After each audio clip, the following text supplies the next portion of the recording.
দর্শক আসসালামু আলাইকুম। আমি ডক্টর বজলুর রহিম রিপন, বাত ব্যথা, প্যারালাইসিস ও sports injury specialist, medical hospital Restipara, Tangail থেকে আপনাদের সবাইকে জানাচ্ছি শুভেচ্ছা। প্রিয় দর্শক, কোমর ব্যথা এমন একটা রোগ যে রোগে আমরা জীবনের কোনো না কোনো সময় অধিকাংশ মানুষ এই কোমর ব্যথায় ভুগে থাকি। তো এই কোমর ব্যথা হলে আসলে আমাদের চিকিৎসা ব্যবস্থাটা কি? কারণ দেখা যায় যে বহু রোগী দিনের পর দিন, মাসের পর মাস এই কোমর ব্যথায় ভুগছেন, কিন্তু কোমর ব্যথা ভালো হচ্ছে না এবং এর মধ্যে তারা অনেক ব্যথানাশক ওষুধও খাচ্ছেন, তারপরেও আপনার কোমর ব্যথা সাধারণত সহজে কমে না। এর মেইন কারণ হচ্ছে যে কোমর ব্যথার যে কারণ, সেই কারণটা আইডেন্টিফাই করে তার ব্যবস্থাটা করা হয় না। কারণ অধিকাংশ কোমর ব্যথাই দেখা যায় যে আপনার মেকানিক্যাল প্রবলেমের কারণে, অর্থাৎ কোমরের যে স্ট্রাকচারগুলি আছে, যেমন মাংসপেশি, লিগামেন্ট, ডিস্ক আপনার বা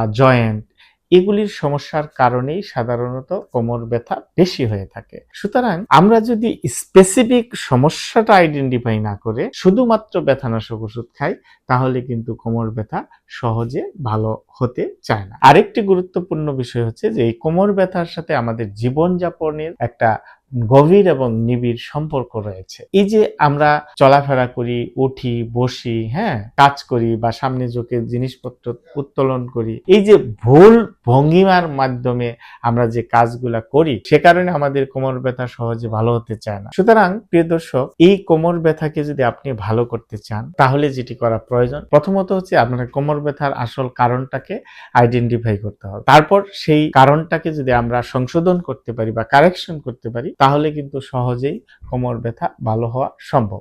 এর সাথে আমাদের জীবনযাপন, অর্থাৎ আমাদের চলাফেরা, আমাদের ওঠা বসা, আমাদের কাজ করার যে ভঙ্গিমা, এই সব কিছুই আমাদের কারেকশনের মধ্যে আনতে হবে যদি আমরা কোমর ব্যথাকে পার্মানেন্টলি আপনার ভালো করতে চাই। এর সাথে যেটি সবচেয়ে গুরুত্বপূর্ণ, সেটি হচ্ছে যে আপনার রোগীকে অবশ্যই অ্যাক্টিভ থাকতে হবে। অনেক সময় দেখা যায় আগের ধারণা ছিল যে ব্যথা হলেই তাকে রেস্ট নিতে হবে, বিশ্রাম নিতে হবে, কিন্তু আধুনিক গবেষণা বলে ব্যথা হলে আপনার বিশ্রাম নয়, আপনাকে অ্যাক্টিভ থাকতে হবে। যতটুকু সহনীয় পর্যায়ে ব্যথা থাকে সেই মাত্রায় আমাদের কাজের মধ্যে থাকতে হবে। দ্বিতীয় যে বিষয়টি, সেটি হচ্ছে যে রোগীকে এনশিওর করতে হবে, তাকে এডুকেশন দিতে হবে যে ব্যথা মানেই জীবন শেষ, ব্যাপারটি এরকম নয়। ব্যথা মানেই অপারেশন লাগবে, ব্যাপারটি এরকমও নয়। এই ব্যথা ভালো হয়, এই বিষয়টি তাকে এনশিওর করা। 3 নাম্বার যে বিষয়টি হচ্ছে যে আপনাকে নিয়মিত এক্সারসাইজ করা। এক্সারসাইজ মানে হচ্ছে যে কোমরের যে কোর মাসলগুলি আছে সেগুলিকে আমাদের শক্তিশালী করা, কোমরের সাথে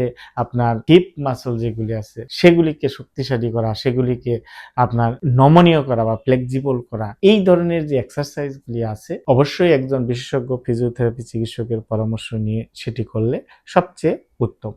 এবং অনেক সময় দেখা যায় যে এই ধরনের কোমর ব্যথা ভালো করতে গেলে এক্সারসাইজের সাথে কিছু ম্যানুয়াল থেরাপি, অর্থাৎ সফট টিস্যু মোবিলাইজেশন বা জয়েন্ট মোবিলাইজেশন বা নার্ভ মোবিলাইজেশন বা নার্ভ গ্লাইডিং এক্সারসাইজও প্রয়োজন হতে পারে, এবং সেটির জন্য অবশ্যই আপনাকে একজন বিশেষজ্ঞ ফিজিওথেরাপি চিকিৎসকের পরামর্শ নেওয়া সবচেয়ে উত্তম। এবং যদি কারো শরীরে অতিরিক্ত ওজন থাকে, সেই অতিরিক্ত ওজনকে আপনার কমিয়ে ফেলতে হবে। এইভাবে যদি আমরা ম্যানেজমেন্টটা করতে পারি, তাহলে ব্যথানাশক ওষুধ ছাড়াই আপনার পার্মানেন্টলি, অর্থাৎ দীর্ঘমেয়াদে আপনার কোমর ব্যথা সুস্থ থাকা সম্ভব। এজন্য আপনাকে যেটা করতে হবে, একজন বিশেষজ্ঞ ফিজিওথেরাপি চিকিৎসকের পরামর্শ নেওয়া খুবই জরুরি। সুতরাং প্রিয় দর্শক, আপনারা যারা দীর্ঘদিন যাবৎ কোমর ব্যথায় ভুগছেন, তারা একজন বিশেষজ্ঞ ফিজিওথেরাপি চিকিৎসকের পরামর্শ নিয়ে যদি আপনি এক্সারসাইজ করেন বা ফিজিওথেরাপি চিকিৎসা নেন প্রয়োজন হলে, তাহলে সহজেই এই ধরনের কোমর ব্যথা থেকে সুস্থ হতে পারেন। আমাদের পরামর্শ নিতে চাইলে আমাদের